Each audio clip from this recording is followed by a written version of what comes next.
США и Великобритания при широкой поддержке Канады, Австралии, Бахрейна и Нидерландов инициировали точечные удары по военным объектам, которые использовались повстанцами-хуситами в Йемене. Эта акция призвана подорвать и ухудшить возможности хуситов подвергать опасности моряков и угрожать мировой торговле на одном из самых важных водных путей в мире. Действия коалиции служат четким предупреждением хуситам о том, что им придется нести потери, если они не прекратят незаконные нападения, отметил Ллойд Остин, министр обороны США.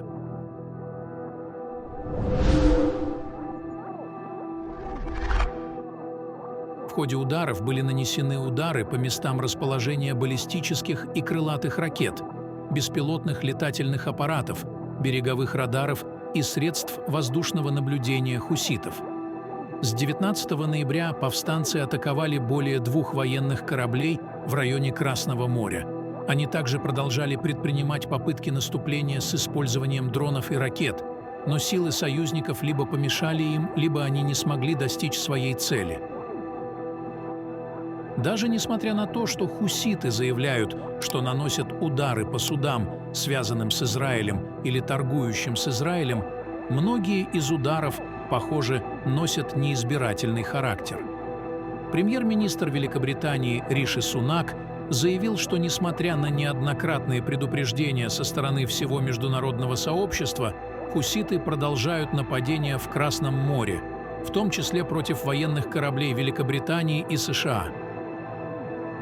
9 января 2024 года военно-морские силы США и Великобритании предотвратили в Красном море, казалось бы, самую крупную атаку хуситов.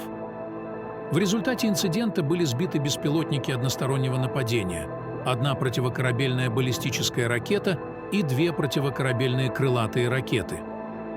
Поэтому ограниченные, но необходимые и пропорциональные действия в целях самообороны были предприняты совместно с США при неоперативной поддержке со стороны Канады, Бахрейна и Нидерландов против целей, связанных с атаками, чтобы ослабить военные возможности хуситов и защитить глобальное судоходство.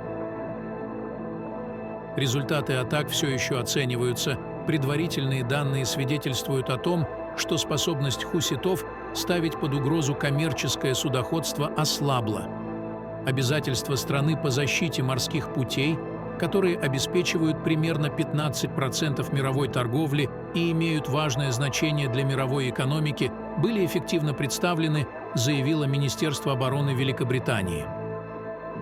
По причине событий в Красном море крупнейший в мире экспортер сжиженного природного газа Qatar Energy прекращает поставки из-за атак.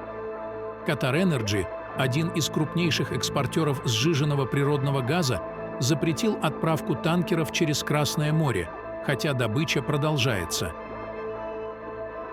Поддерживаемая Ираном группировка хуситов в Йемене с ноября атакует суда, что, по их словам, является попыткой поддержать палестинцев в их войне с Израилем. По меньшей мере около 4 танкеров, использовавшихся для перевозки катарского сжиженного природного газа, были задержаны в выходные дни после того, как силы США и Великобритании в ответ нанесли десятки морских и воздушных ударов по объектам хуситов в Йемене.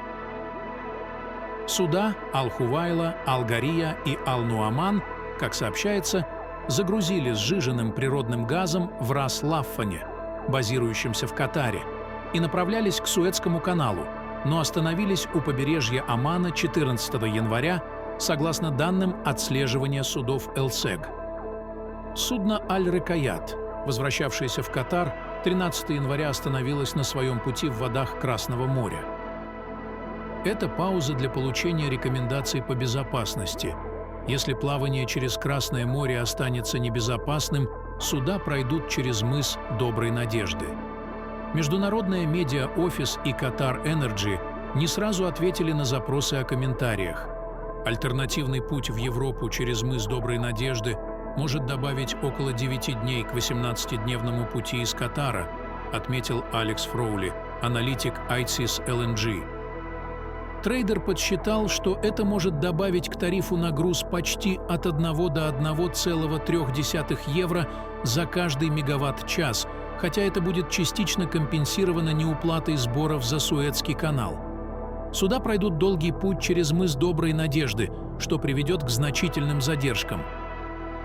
По данным ЭЛСЕК, Катар в 2023 году поставил более 75 миллионов тонн сжиженного природного газа, в том числе 14 миллионов тонн европейским покупателям и 56 миллионов в Азию.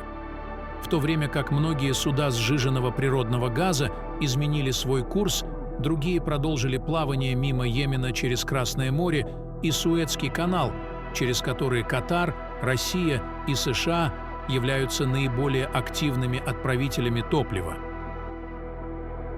Поддерживаемые Ираном боевики хуситы в Йемене также активизировали нападения на торговые суда в Красном море, чтобы выразить протест против продолжающейся войны в секторе Газа.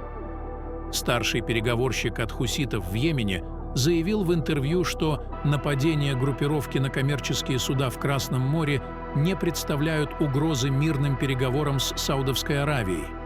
Вместо этого он обвинил войну Израиля в секторе Газа в эскалации регионального насилия на Ближнем Востоке.